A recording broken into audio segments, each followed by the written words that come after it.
తెలంగాణలో ఎన్టీపీసీ ఉద్యోగుల సమ్మెలపై రాష్ట్ర ప్రభుత్వం మరోసారి నిషేధం విధించింది. ప్రజా ప్రయోజనాలు, విద్యుత్ సేవలకు అంతరాయం కలగకుండా ఉండేలా మరో 6 నెలల పాటు సమ్మెలను నిషేధిస్తూ ఉత్తర్వులు జారీ చేసింది.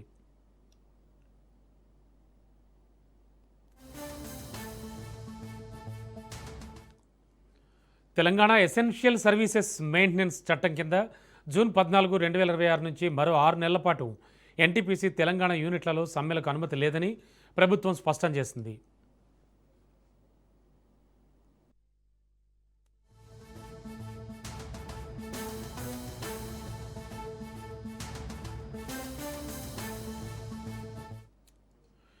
ఈ మేరకు రాష్ట్ర ఇంధన శాఖ జీవో ఆర్టీ నెంబర్ 17ను జారీ చేసింది.